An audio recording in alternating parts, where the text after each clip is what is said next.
इन LCR AC series circuit, कौन सा circuit है बताओ? LCR AC series circuit, L equal to 9 henry, L यानी इंडक्टेंस, सेल्फ इंडक्टेंस, R यानी रेजिस्टेंस दिया है 10 ओहम एंड C यानी कैपेसिटी यानी कैपेसिटेंस दिया है 100 microfarad. Hence Q factor of the circuit is, circuit का क्या पूछा है हमें? Q factor. तो मैंने थ्योरी पार्ट में ऑलरेडी आपको बताया कि क्या होता है क्यू फैक्टर का फॉर्मूला, बोलो। क्यू फैक्टर का फॉर्मूला होता है omega R upon twice delta omega. Omega R यानी क्या? Resonant angular velocity, yes. और ये 2 डेल्टा ओमेगा। देखो इसी को अगर हमने फर्दर सॉल्व किया, क्या किया?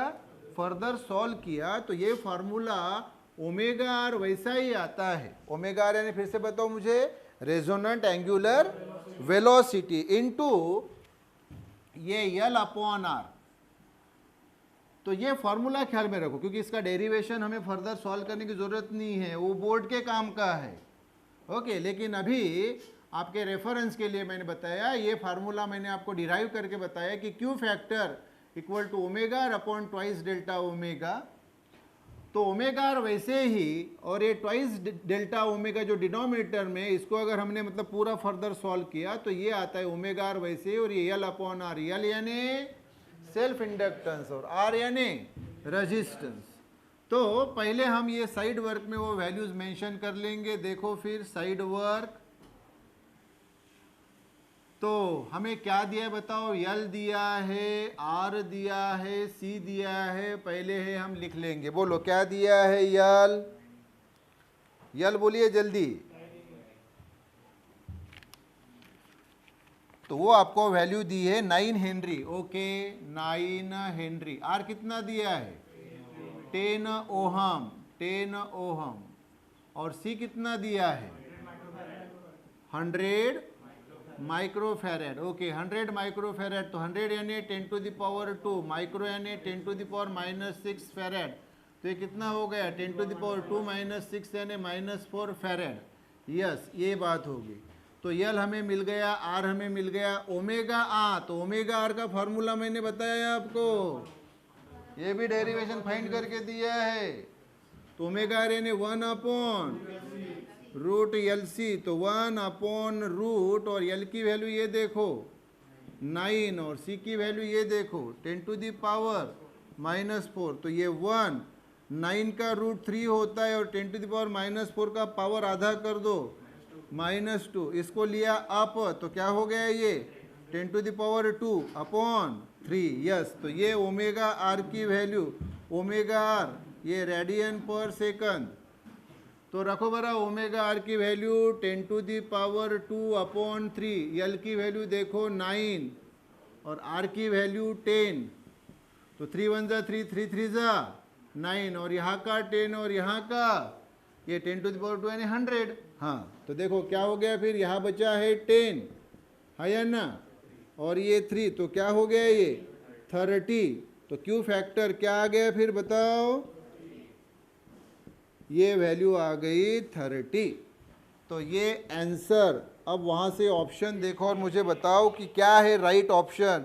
तो option A is the right option.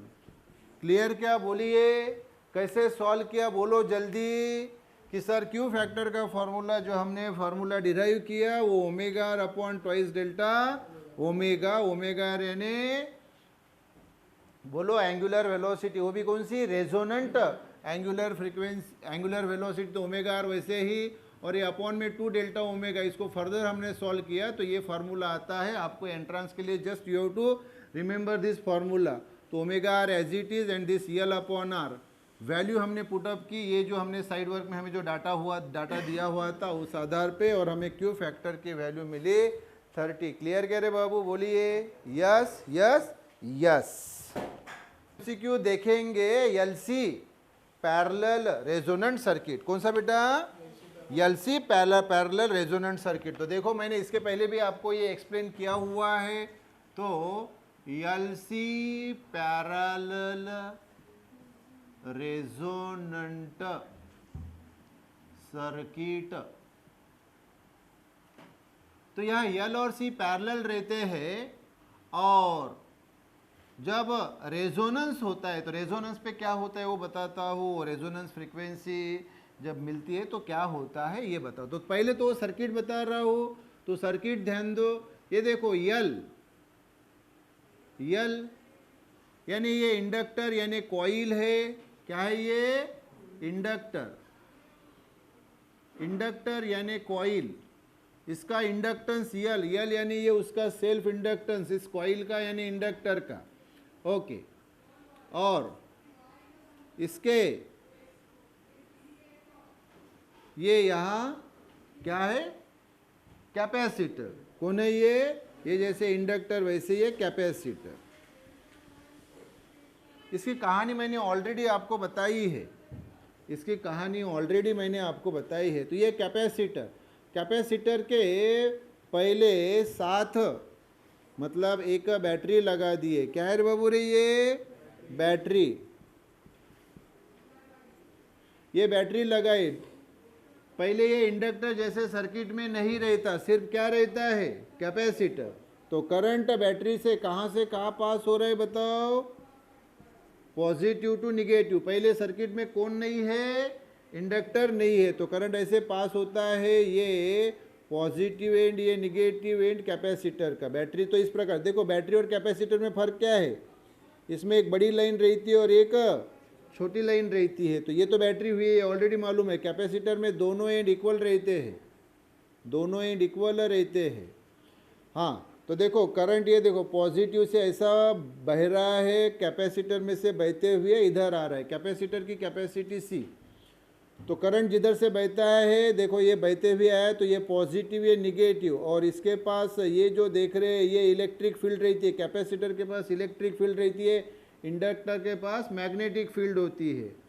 तो यहाँ क्या होता है, ये करंट पास हो रहा है, ये करंट पास करने के कारण ये बैटरी के द्वारा ये कैपेसिटर चार्ज होता है। क्या होता है, ये चार्ज जैसे चार्ज हो गया कि इस बैटरी को हटा दिया जाता है और इसके अक्रॉस किसको लगाया जाता है, इंडक्टर को। तो यल और सी दोनों किस में है, फिर पैरेलल में। किस में है, पैरेलल में। देखो सुनो, ये यल और ये सी, अब बताओ ये दोनों किस में है, सीरीज में। किस में है रे बाबू, जैसे वन आफ्टर अनदर कनेक्ट किया तो किस में, सीरीज में। लेकिन अगर ये इस प्रकार से कनेक्टेड है, इस प्रकार से और इस प्रकार से, तो ये कैसे कनेक्ट हो गए, पैरेलल।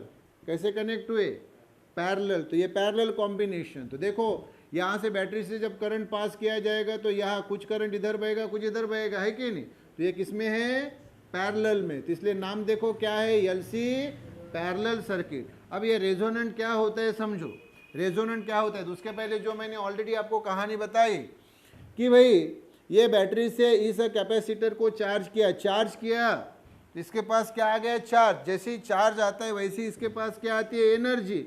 इसकी एनर्जी भी मैंने आपको बताई, क्या होती है इसकी एनर्जी बताओ। इसकी एनर्जी होती है ई, कैपेसिटर इसलिए सी, तो इसी इक्वल टू क्या होता है, हाफ CV²। सी यानी ये कैपेसिटी और वी यानी लगाया हुआ है पोटेंशियल डिफरेंस ये बैटरी के ऊपर का। और अब क्या होता है, ये चार्ज हो गई, ओके ये चार्ज हो गई। अब अगर आप इंडक्टर इसके साथ कनेक्ट करते हो तो क्या होता है, इसके पास जो एनर्जी है ये एनर्जी इंडक्टर को ट्रांसफॉर्म करती है। मतलब धीरे धीरे इसकी एनर्जी कम होगी और इसकी एनर्जी बढ़ेगी। एक स्टेज ऐसी आती है कि इसकी पूरी एनर्जी 0 हो जाती है और इसकी एनर्जी मैक्सिमम होती है। क्या होती है, मैक्सिमम होती है। तो इसकी एनर्जी 0, इसकी एनर्जी मैक्सिमम। फिर क्या होगा, फिर ये होता है, फिर रिवर्स प्रोसेस होती है। ये अब पूरी तरह से इसके पास एनर्जी आ गई, मतलब ये इसके पास की एनर्जी इसने इसको ट्रांसफर कर दी। इसकी एनर्जी क्या होती है बताओ बरा, EL क्या होता है, हाफ LI²। बिल्कुल से EL यानी ये इंडक्टेंस यानी सेल्फ इंडक्टेंस, और I यानी वो बहने वाला करंट जो मैंने ऑलरेडी आपको बताया। यस, तो ये इसी इक्वल टू EL, इसी इक्वल टू EL, मतलब ये कैपेसिटर की एनर्जी और इंडक्टर की एनर्जी क्या, इक्वल। क्योंकि ये उसके पास की पूरी एनर्जी इसको क्या कर देता है, ट्रांसफर। मतलब इसके पास की एनर्जी धीरे धीरे कम होती है, इसके पास की एनर्जी बढ़ती है, एक स्टेज में इसके पास की एनर्जी जीरो और इसके पास की एनर्जी मैक्सिमम। फिर क्या करता है, इसको एनर्जी मिलने के बाद ये रिवर्स प्रोसेस होती है, अब ये एनर्जी इसको देता है, अभी तक इसने एनर्जी इसको दी थी, अब ये एनर्जी इसको देता है, अब इसकी एनर्जी धीरे धीरे कम होगी और इसकी बढ़ते जाएगी, एक स्टेज में इसकी एनर्जी जीरो और इसकी एनर्जी मैक्सिमम। लेकिन इस प्रोसेस में एक ही बदल होता है कि पोलैरिटी अभी बदल जाती है। क्या होती है, पोलैरिटी बदल जाती है। तो पोलैरिटी मतलब जब ये इसको एनर्जी दे रहा है, ये वाला इंडक्टर जब इसको एनर्जी देता है तो क्या होता है, पोलैरिटी बदलती है। ये इसको एनर्जी दे रहा है तो पोलैरिटी आप देख रहे हैं ये है, तो इसके पास की एनर्जी कम कम होके जीरो होगी और इसकी मैक्सिमम होगी। जब इसकी मैक्सिमम हो जाती है तो ये इसको एनर्जी देता है, तो प्रोसेस वही रहती है लेकिन पोलैरिटी बदल जाती है। अब ये जो है निगेटिव, ये पॉजिटिव बन जाती है और पॉजिटिव निगेटिव बन जाता है, क्योंकि करंट की डायरेक्शन रिवर्स हो जाती है, करंट की डायरेक्शन। क्योंकि अभी एनर्जी कौन किसको देता है, ये इसको देता है। जब तक ये इसको एनर्जी दे रहा था तो करंट की डायरेक्शन एक रहती है, ये वाली, ये जो आप देख रहे हैं, ठीक है। जैसे ही ये इसको एनर्जी देता है तो डायरेक्शन क्या हो जाती है करंट की, रिवर्स। क्लियर। अच्छा, अभी आप देख सकते हैं कि EC इक्वल टू EL, यानी कैपेसिटर की एनर्जी इक्वल टू इंडक्टर की एनर्जी। हाँ, तो यहाँ पे ये देखो, ये जब पूरी प्रोसेस होती है तो इस पूरे प्रोसेस में क्या होता है, हमें एक फ्रीक्वेंसी मिलती है। क्या मिलती है, frequency. That frequency is called as resonant frequency. That frequency is called as resonant frequency. देखो, जब कैपेसिटर की एनर्जी और इंडक्टर की एनर्जी इक्वल हो जाती है, एट दैट पर्टिकुलर जंक्चर जो हमें फ्रीक्वेंसी मिलती है उस फ्रीक्वेंसी को रेजोनेंट फ्रीक्वेंसी बोला जाता है। वो NR से या फ्रीक्वेंसी देखो N से या F से डिनोट की जाती है, तो NR यानी रेजोनेंट फ्रीक्वेंसी, तो रेजोनेंट फ्रीक्वेंसी NR से या FR से डिनोट की जाती है। कौन सी फ्रीक्वेंसी है बताओ, रेजोनेंट फ्रीक्वेंसी। अच्छा सुनो, जब रेजोनेंट फ्रीक्वेंसी हमें मिलती है तो इस फ्रीक्वेंसी पे दो बातें होती है, ऑलवेज ये दिमाग में रखो। रेजोनेंट फ्रीक्वेंसी पे क्या होता है, करंट, क्या रे बाबू, करंट ये मिनिमम रहता है। क्या रहता है, करंट ये मिनिमम रहता है। करंट क्या रहता है, और इसका जो रेजिस्टेंस है क्या रहे, अच्छा LC सर्किट है तो इसके रेजिस्टेंस को रेजिस्टेंस नहीं बोलते हैं, क्या बोलते हैं, इम्पेडेंस बोला जाता है। एक तो रिएक्टेंस बोला जाता है या फिर इम्पेडेंस बोला जाता है। तो ये इम्पेडेंस यानी ही रेजिस्टेंस है। जैसे रेजिस्टेंस का ऐसा यूनिट ओम है, इसका भी ऐसा यूनिट ओम ही है, और ये मैक्सिमम होता है। तो ये बात अभी एंट्रेंस के लिए अच्छी तरह से अपने दिमाग में ख्याल में रखो। अगर 12th का पार्ट होता तो पूरा डिटेल में बताता, लेकिन अभी हमें 12th नहीं देखना है, एंट्रांस देखना है, तो एंट्रांस में ख्याल में रखो। तो ये अभी मैंने LC सर्किट बताया, LC पैरेलल रेजोनेंट सर्किट। तो ये रेजोनेंट फ्रीक्वेंसी, इस फ्रीक्वेंसी पे करंट जो रहता है वो मिनिमम रहता है और इम्पेडेंस जो रहता है वो क्या रहता है, मैक्सिमम रहता है। तो ये हो गई कहानी LC पैरेलल रेजोनेंट सर्किट। तो L और C, इंडक्टर और कैपेसिटर दोनों एक दूसरे को पैरेलल है, इसलिए पैरेलल ये सर्किट रेजोनेंस में होते हैं। तो यही सर्किट हो गया LC पैरेलल रेजोनेंट सर्किट।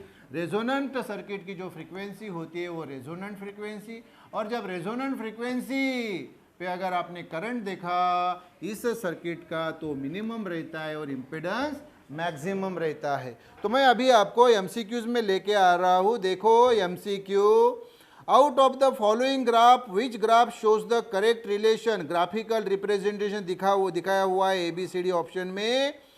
हाँ, किसके लिए पूछा, for LC parallel resonant circuit. किसके लिए बोला है, LC पैरेलल रेजोनेंट सर्किट। तो इसमें जो राइट ऑप्शन जो आप देखेंगे वो है ऑप्शन डी, क्योंकि वहाँ X एक्सिस और Y एक्सिस ड्रॉ किया है। X एक्सिस पे आपको रेजोनेंट फ्रीक्वेंसी दी है, Y एक्सिस पे करंट दिया है। तो वही फिगर मैं आपको यहाँ पे ड्रॉ करके बता रहा हूँ, ध्यान दो। ये X एक्सिस, ये Y एक्सिस, ये यहाँ पे ये फ्रीक्वेंसी दी हुई है, फ्रीक्वेंसी, और यहाँ पे ये करंट है, यस। और आप देखेंगे वहाँ पे आपको ग्राफ जो दिया है वो ऐसे कर्व के फॉर्म में दिया है। तो ये ओरिजिन ओ, इसके कोऑर्डिनेट 0 0, ये देखो फ्रीक्वेंसी हम बढ़ाते जा रहे हैं, एक स्टेज पे ये फ्रीक्वेंसी आई, फिर वो बढ़ते जा रही है। करंट भी आप देखो बढ़ते करंट जा रहा है। तो आप मुझे बताओ, ये जो आपको ग्राफ दिया हुआ है यहाँ से आप क्या देखेंगे कि जब ये देखो, हाँ अभी पहले मैं कुछ 4-5 पॉइंट्स लेता हूँ, तो ये पॉइंट, तो यहाँ पे ये फ्रीक्वेंसी आप देखेंगे कम है, फ्रीक्वेंसी क्या है, ये फ्रीक्वेंसी एफ, हाँ फ्रीक्वेंसी कम तो करंट क्या है ज़्यादा। हाँ अब ये यहाँ पे आया मैं, तो यहाँ क्या हुआ सर, फ्रीक्वेंसी बढ़ाई तो करंट क्या हुआ कम।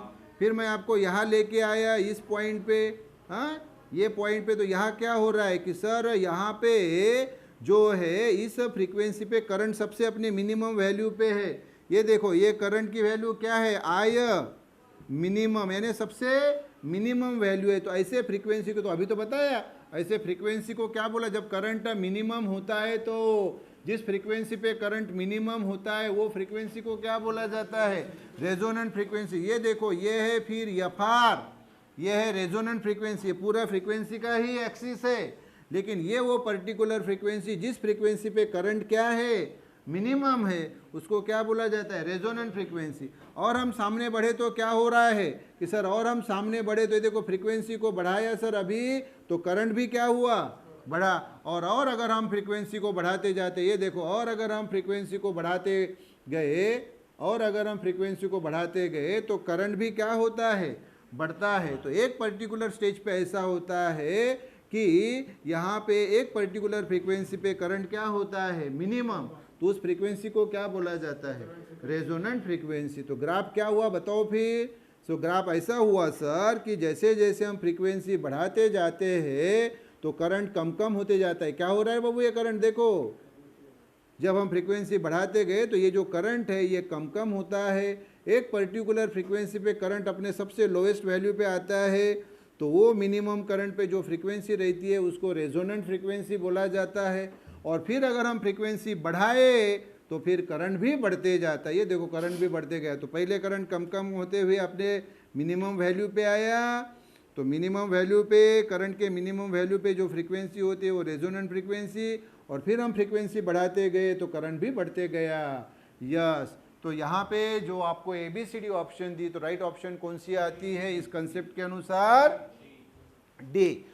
उसी प्रकार से नेक्स्ट क्वेश्चन देखो, the LC parallel resonant circuit, उसमें ऑप्शन दिए ABCD, तो राइट ऑप्शन क्या है, has a very high impedance. वही तो बोला, ये देखो रेजोनेंट फ्रीक्वेंसी पे इम्पेडेंस क्या होता है, मैक्सिमम होता है। क्या होता है, मैक्सिमम होता है। क्लियर कह रहे बाबू, बोलो यस यस यस।